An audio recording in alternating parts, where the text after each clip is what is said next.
Mixed martial arts is the most exciting sport in the world. It's shocking, brutal, unforgiving, but also inspiring. Of all the fighting organizations out there, the UFC is the most renowned for growing mixed martial arts around the world, and is by far the most captivating. Once you get into the routine of watching the UFC, it's almost impossible to not get emotionally invested in the sport. But why? What does the UFC do differently to other sports or organizations? Why is it so captivating? The UFC has the most talent-stacked roster in the world. While other organizations may have 5 exciting fighters, the UFC has 20. It operates like a well-oiled machine, hosting 3 or 4 events per month, including a pay-per-view. The UFC semi-revolves around the fight promoter Dana White. And Dana sells 2 things: stories and what the fuck moments.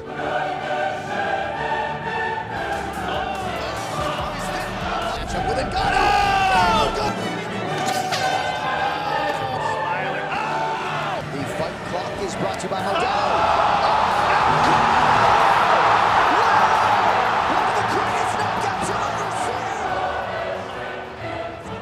These what the fuck moments are often the viral sensations that attract newcomers into the sport.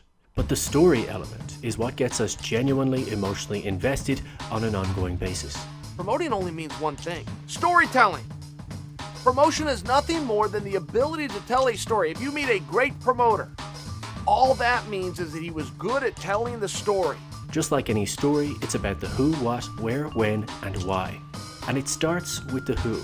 Unlike other team sports where you root for a jersey or a city, the UFC is an individual sport. It's about one person and their goals. And unlike other individual sports like golf, the stakes are so much higher because it's so dangerous. Even boxing, the most popular combat sport, cannot compete in terms of the risk and unpredictability of MMA.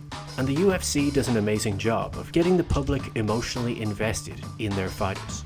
The UFC operates by having all fighters working not as employees, but independent contractors, meaning that they deal in offers and opportunities, but not guarantees.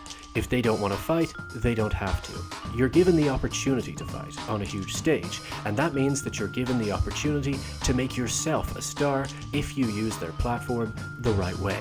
And they help this process by building the fights with media interviews and online content like UFC Embedded on YouTube. But aside from that, you're your own boss. You pick your own coaches, gym, and team. You have to use social media to build your own online presence. You have to create talking points within their platform and then extend on it in your own time. The closer insider look you give the audience, the more emotionally invested they are in you, your goals, your future, and your upcoming fight. So who are these people and what are they fighting for and why? The 155-pound lightweight division is the most talent-stacked division in the UFC, with its top 5 fighters all being listed in the pound-for-pound top 15 best fighters in the world. All 5 have earned a championship belt at 155 pounds or an interim championship belt. They are also all some of the most popular fighters in the sport today. Each fighter has their own philosophy. I have to represent death every time he enters this zone. This is a rat race, but I'm no rat. I'm a fucking turtle. Ninja turtle. There's no opponent, there's no Jose Aldo. Who's Jose Aldo? There's no one. You're against yourself. As well as their own journey, their ups, their downs, their families, their feuds, dramatic wins, dramatic losses, injuries, goals. They also each possess unique skills and styles, whether they have fluid tiger-like movement and sniper-like striking, or a smothering grappling style that acts like quicksand, pressing their opponent through the meat grinder, or a battering forward pressure that's attritional like waves crashing off rocks, wearing the opponent down, or a freestyle mixed martial arts style that acts like a Swiss Army knife with elbows, scrambles, and submissions. Almost like a game of rock, paper, scissors, some skill sets match up more favorably than others. But in a fight, anything can happen. It's about who wins that day.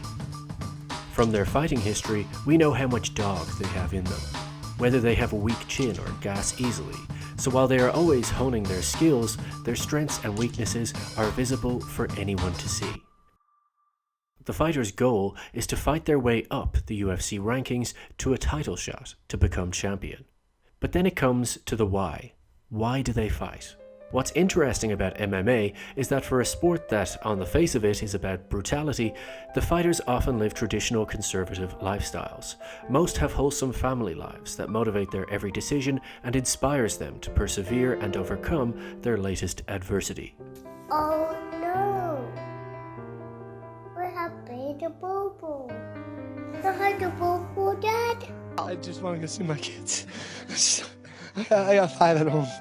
Through social media and UFC Embedded, we get to see just how much this all really means to their loved ones.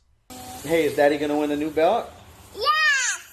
How many belts? 2 belts! 2 belts? Uh-huh. Oh, I can't wait. I'm gonna bring it so you can see it, okay?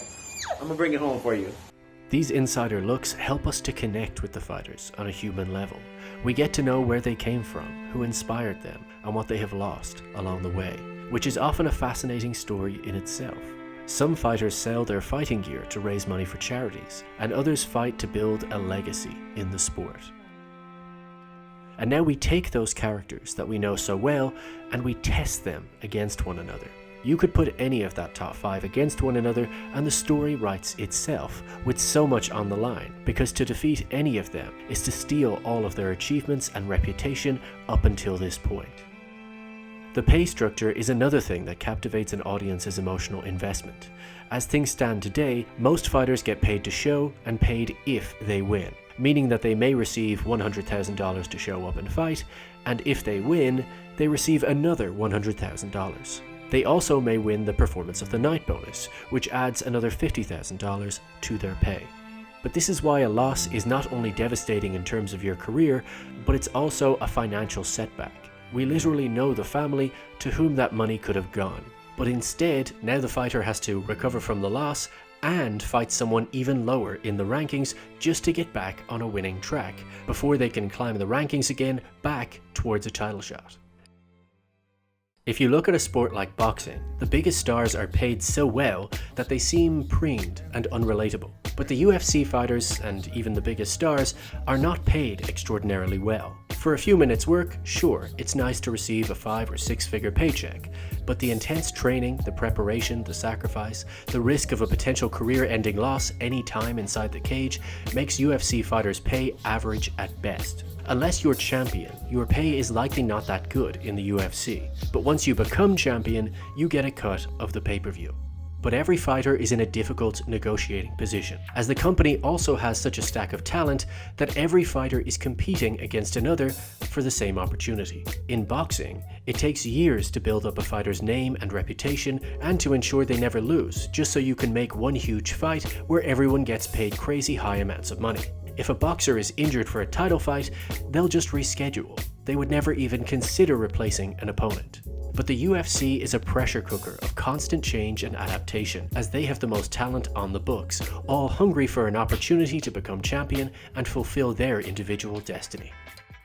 You may work your way to a title shot, but if you get injured or can't fight on that date, they may wait for you if it's a highly anticipated fight, but they may also just reshuffle the deck and give that opportunity to someone else. And this means that you could be training for a boxing style fight and on 2 weeks' notice switch to a grappling heavy fight instead. It's not always fair, but it's almost not meant to be. It's meant to be a struggle. It's meant to be stressful, imperfect, messy.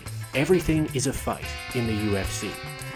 A fight to get paid, a fight to get credit, a fight to get what you think you deserve. Because fighting is just like life. It's watching someone fight for their family, for their reputation, to prove something to the world. It's watching their dreams get taken away from them or beaten out of them in public. These fighters share the highest form of vulnerability. Their fights teach you real-life lessons about perseverance, about losing, about self-doubt, about self-belief, about karma. They don't just fight for money or for their family. As viewers, they fight to teach us something about ourselves, about adversity, about life. Like, your biggest strength can also be your biggest weakness. You can do everything right and just not get the results that you deserve.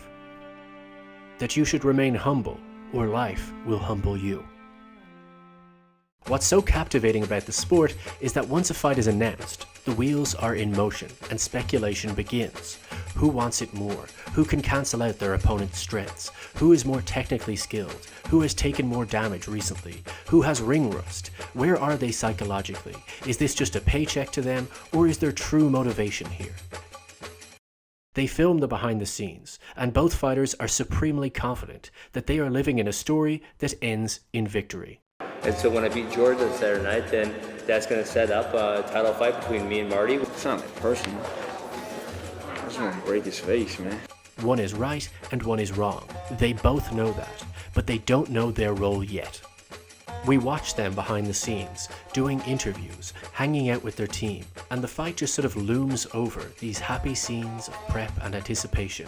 We're constantly in motion, either training, traveling, talking, all building towards this sole event, where they know that they're going to have to strip down, get locked into a cage, and find out something real about themselves.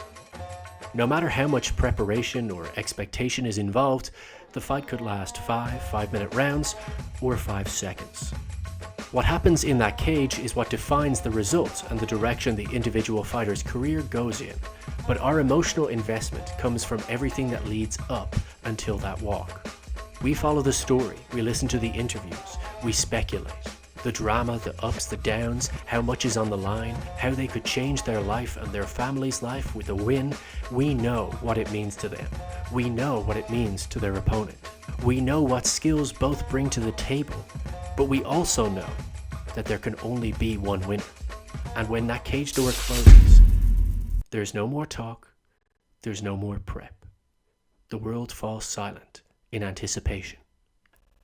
And once the result is in, we finally discover the ending to the story that we've been watching all along. What fate awaits them? A glorious victory? A crippling setback in defeat? It's time to find out. And that is why the UFC is so captivating. This is a new channel, so don't forget to like and subscribe and tune in to the next video.